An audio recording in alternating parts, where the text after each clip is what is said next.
My favorite pastime ever is listening to the left screech.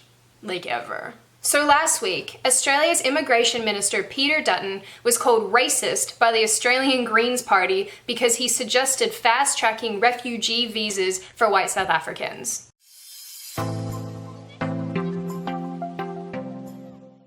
I can't even begin to articulate how disgusting it is that Australia has so little interest in helping persecuted whites. It is amazing, absolutely amazing to me that the average Australian citizen has no say in who comes to this country as a refugee or as an immigrant, and yet somehow when we have an issue with that, we are called racist or xenophobic. Yet here we are, presented an opportunity to be able to give asylum to people who actually assimilate, who speak the language, who have the same kind of cultures and customs as Australians do, and that's racist as well?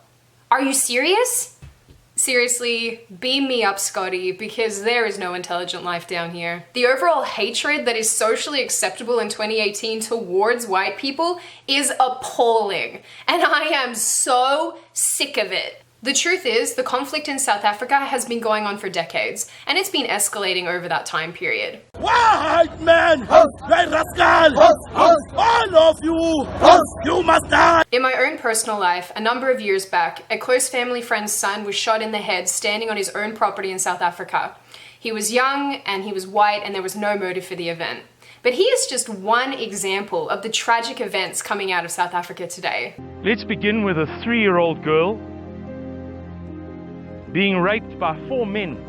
And as the post-mortem autopsy revealed, she survived that rape.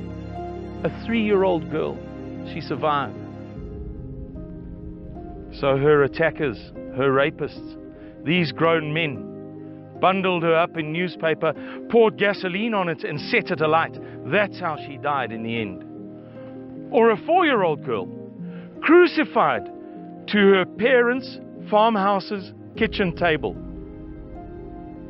and then raped by 3 men, while her mommy and daddy lay gurgling in their own blood on the kitchen floor. These things happen in South Africa, and they're not isolated incidents. And you know what? The media is either radio silent or downplaying what is happening. So can I just get like a show of hands of everybody who thinks if we report on South Africa that we're, gonna go against the narrative that all white people are evil? That looks like everyone. Okay, good. Even worse is what's happening online and in social media spheres where people think it's funny and humorous what is going on in the country at the moment. Government officials have stated on record that the genocide of white South Africans is a possibility. We are not calling for the slaughtering of white people, at least for now. So where are you, United Nations? Or Australia? Where are you, Canada? Where are you, United Kingdom or Germany or basically any country ever that's ever complained ever about asylum seekers or refugees? Where are you? And where's your outrage? Because I'm quite certain that you all stood shoulder to shoulder against apartheid. You backed the black community in South Africa and demanded apartheid end. So where's your outrage now? When the actual government of South Africa is advocating for genocide, where are you? And to all the people like the Greens who like to call Australia racist, I'm pretty sure that between 2015 to 2016, we accepted 11,000 refugees, most of whom were from the Middle East and African countries, actually. Last year, Australia even accepted a special intake of Syrian refugees who are escaping persecution. Now, so Greens Party, is that racist? Or are these the right kind of refugees for you? A report conducted by the Department of Social Services between 2013 to 2015 stated that the main source of income for 88% of refugees is welfare. Conversely, Peter Dutton said last week that the South Africans in this country are super well integrated and they also don't leech off the welfare system. That could be because the amount of people leaving South Africa are business people, tradespeople, entrepreneurs, and people that actually have corporate experience. Presently in South Africa, the total population of white people is about 4.5 million, which is around 8% of the total population. In comparative terms, that's around the entire city of Melbourne. This number has been declining rapidly for decades, while the overall population of South Africa has actually increased. One of the main issues here is that the media paints South Africa as an ethnically binary country. Either you're black or you're white. And that basically just sets up the Caucasian population as the bad guy as a result of colonization and the apartheid. The reality is that, South Africa is actually way more complicated than that. In the black community alone, there are 9 major ethnic groups. And if you think that this conflict is brand new, it's actually not. It's been going on for a pretty long time. The only difference is now it's starting to escalate.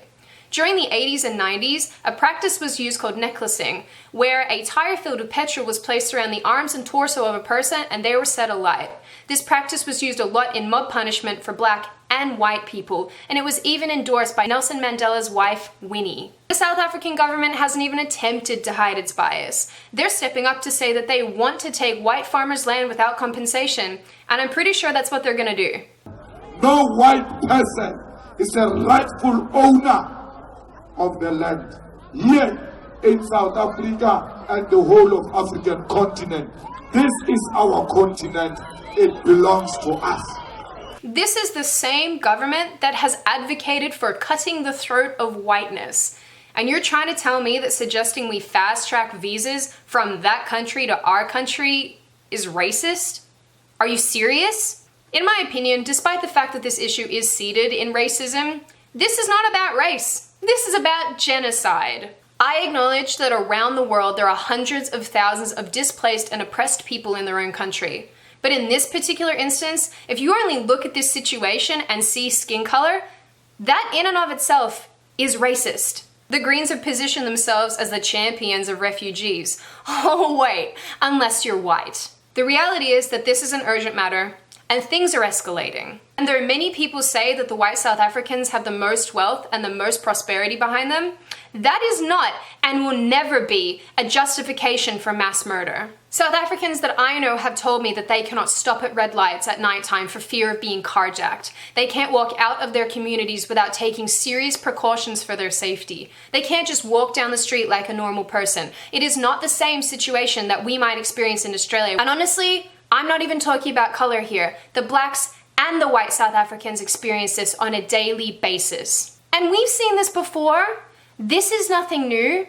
Zimbabwe targeted white people under Robert Mugabe, who made it clear that he was going to confiscate their land and murder them, which is exactly what he did. If the roles were reversed and the country in question who was experiencing escalating violence had non-whites, I can assure you that the Australian government, the Greens, and anybody else who's relevant would be looking to fast-track those people and their visas. But is this issue even about preferencing whites over non-whites? Or is this more about the fact that the identity politics and virtue signaling that is so accepted in today's society actually says that it's the in thing to hate white people no matter the circumstances they're in? I don't know, Sydney, I'm just saying that the colonization that happened all those years ago. Wait, your family's not really from here? They're immigrants? Yeah, they're immigrants. Well, you're at fault anyway because you're white. Taking persecuted whites does not mean that Australia is discriminating against other races and ethnicities.